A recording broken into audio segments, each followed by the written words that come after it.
Okay, I've just opened up the Ableton Live suite, and this is the first window that it's giving me. You notice we have a bunch of clips here. This is what's called the clip view. These are instruments here, and if we press tab, we will see the session view. Okay, this is a timeline. This is more like Logic, like what we're used to. And this, if I press tab, I get the session view. This is where I can generate clips. So I recommend that you go over here. You see this is a tour of live. Go through that tour of live to give you an understanding of these two views.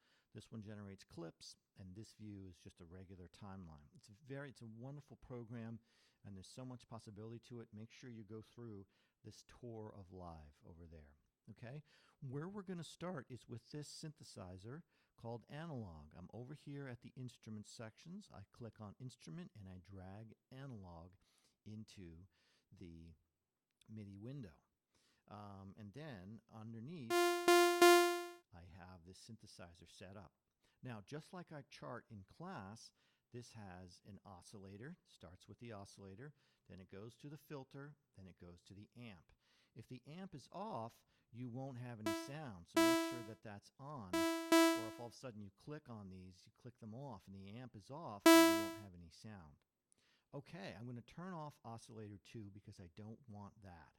So your assignment is to play with these different waveforms and hear how they sound. This is the basis of synthesis right here. There's all these incredible, beautiful sounds that are in a synthesizer. Look at that. Noise, that's like a random and hold waveform. This is what's called a pulse waveform. This is a triangle, and this is a sine. I happen to love the sine. The sine has this mellow, vibey, kind of bell-like sound. And we can play with these sounds and manipulate them to get all kinds of different results.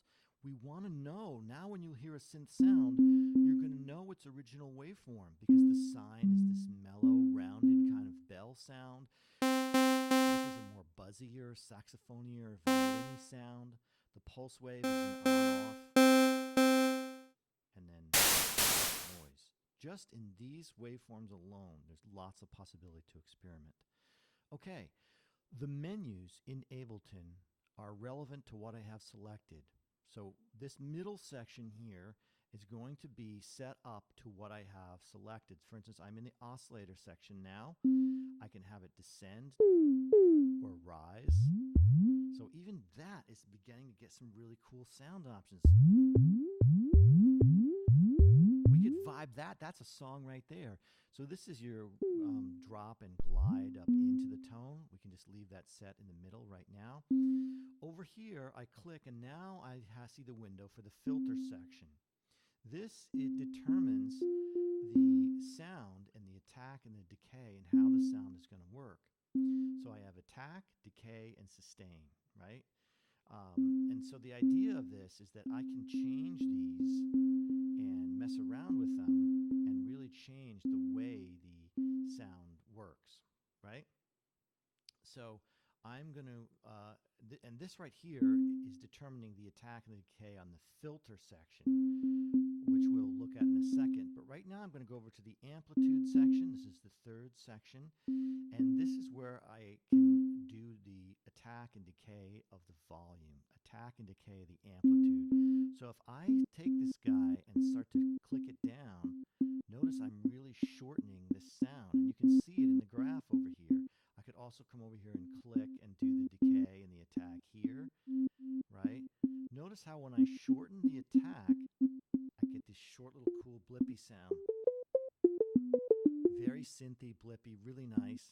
I could take that sound, I could put some reverb on it, put some decay on it.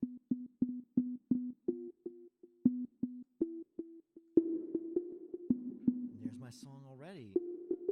I am vibing out to the vibes of the sound of the short sound with the short decay. See where I'm at? See what I'm talking about?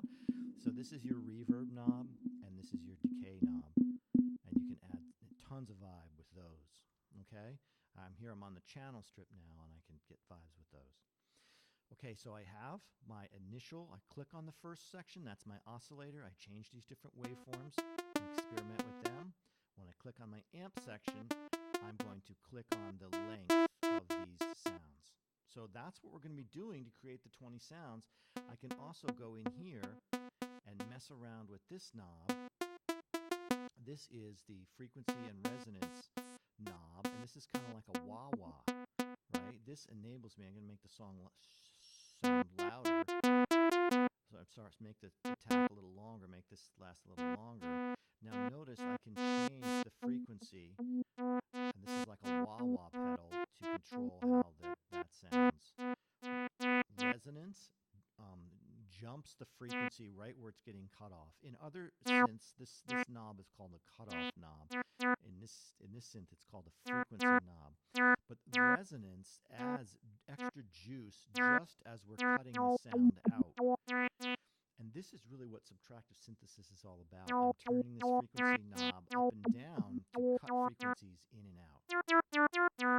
Right? And you hear how interesting that sound is.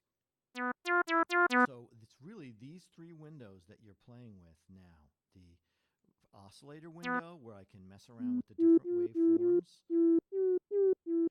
The frequency or filter window, where I can play around with how many high frequencies are in the knob. And then the amplitude window, where I can fool around with attack and how short and long the sound is going to be, how long the sound takes to attack.